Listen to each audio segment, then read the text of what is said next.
High court ಇದ್ರ directions ಏನೋ contempt case ಇತ್ತು ಸರ್ಕಾರದ ವಿರುದ್ಧ.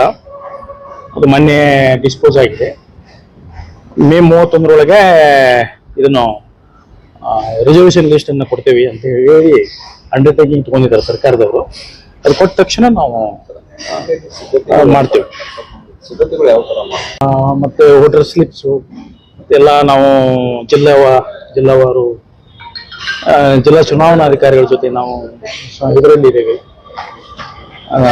ಅವರ ಸಿದ್ಧತೆಯೊಳಗೆ ನಾವು ಇರಲೇಬೇಕಾಗುತ್ತೆ ಕೆಲಸ.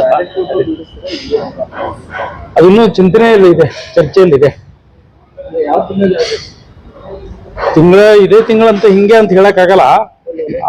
ಆದ್ರೆ ಅವರು ಸರ್ಕಾರದ ಹಂತದಲ್ಲಿ ರಿಸರ್ವೇಷನ್ ಲಿಸ್ಟ್ ಅನ್ನು ಕೊಟ್ಟಾಗ ನಮಗೆ 1.5 ಇಂದ 2 ತಿಂಗಳ ಟೈಮ್ ಬೇಕಾಗ್ತದೆ.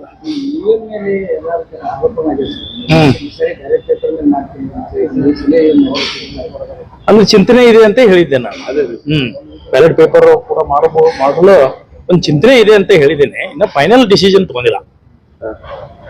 ಆ ನಿಟ್ಟಿನಾಗ ಏನಾದ್ರು ಸರ್ಕಾರದ ಯಾವುದು ಈಗ ದಿನಾಂಕ ನಿಗದಿಗೆ ಸಂಬಂಧಪಟ್ಟಂಗೆ ಸರ್ಕಾರದಿಂದ ಯಾವ್ದಾದ್ರು ಒಂದು ಮೇ ಒಳಗೆ ಬರ್ಬೋದು ಅನ್ನುವಂತ ನಿರೀಕ್ಷೆ ನಾವು ನಿರೀಕ್ಷೆಯಲ್ಲಿ ಇದ್ದೇವೆ.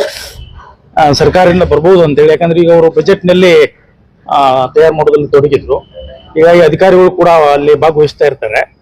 ಅವರಿಗೆ ಸಮಯ ಸಿಕ್ಕ ಕೂಡಲೇ ಅವರು ಫ್ರೀ ಆದಾಗ ಈಗ ಮಾಡಬಹುದು ಅಂತ ನಾನು ತಿಳ್ಕೊಂಡಿದ್ದೇನೆ. ಮಾಡಬಹುದು, ಮಾಡ್ತಾರೆ. ಚುನಾವಣಾ ಆಯೋಗ ರೆಡಿಯಾಗಿದೆ. ರೆಡಿ ಆಗ್ಲೇಬೇಕಲ್ಲ, ಮಾಡ್ಲೇಬೇಕಲ್ಲ. ಯಾಕಂದ್ರೆ ಡಿಸೆಂಬರ್ ವೇಳೆಗಾಗ್ಲಿ ಮತ್ತೆ ಗ್ರಾಮ ಪಂಚಾಯತಿ ಚುನಾವಣೆಗಳು ಘೋಷಣೆ ಬರುವಂತ ಅವಧಿ 5 ವರ್ಷದ ಅವಧಿ ಅದು ಮುಗ್ಲಿಕ್ಕೆ ಬಂದಿದೆ ಡಿಸೆಂಬರ್ ಅಷ್ಟೊತ್ತಿಗೆ. ಅದ್ರ ಜೊತೆಗೆ ಈಗ ನಾವು ಇನ್ನೂ ಈಗ ಒಂದು 5 ಕಾರ್ಪೊರೇಷನ್ಗಳಿಗೂ ನಾವು ಚುನಾವಣೆ ಮಾಡುವವರಿದ್ದೇವೆ. ಯಾವುದು ಶಿವಮೊಗ್ಗ, ದಾವಣಗೆರೆ, ತುಮಕೂರು, ಮಂಗಳೂರು ಮತ್ತು ಮೈಸೂರು. ಇವು ಮಹಾನಗರ ಪಾಲಿಕೆಗಳು. ಅವು ಕೂಡ ಅವಧಿ ಮುಗಿದಿದ್ದಾವೆ. ಅವುಗಳನ್ನು ಮಾಡಬೇಕು ಅಂತ ಹೇಳಿ ನಾವು ಇದರಲ್ಲಿ ಚಿಂತನೆ ಮಾಡ್ತಾ ಇದ್ದೇವೆ. ಯಾಕಂತಂದ್ರೆ ರಿಸರ್ವೇಷನ್ ಲಿಸ್ಟ್ ಅನ್ನು ಕೊಡ್ಬೇಕಾಗ್ತದೆ ಸರ್ಕಾರ. ಅವರು ಎಲ್ಲ ಜಾತಿ ವರ್ಗ ನೋಡಿ ಯಾವುದೇ ಸಮಾಜಕ್ಕೆ ಅನ್ಯಾಯ ಆಗದಂಗೆ, ಯಾವುದೇ ಜಾತಿ ವರ್ಗಕ್ಕೆ ಅನ್ಯಾಯ ಆಗದಾಗೆ ನೋಡಿಕೊಂಡು ಅವ್ರು ಕೊಡ್ತಾರೆ.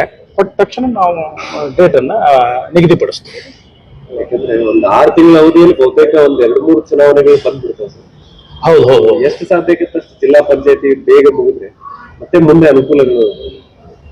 ಅನುಕೂಲ ಅಂದ್ರೆ ಇದು ಒಳ್ಳೆ ಅಭಿವೃದ್ಧಿ ಕೆಲಸಕ್ಕೆ ಅನುಕೂಲ ಆಗ್ತದೆ ಅಂತ.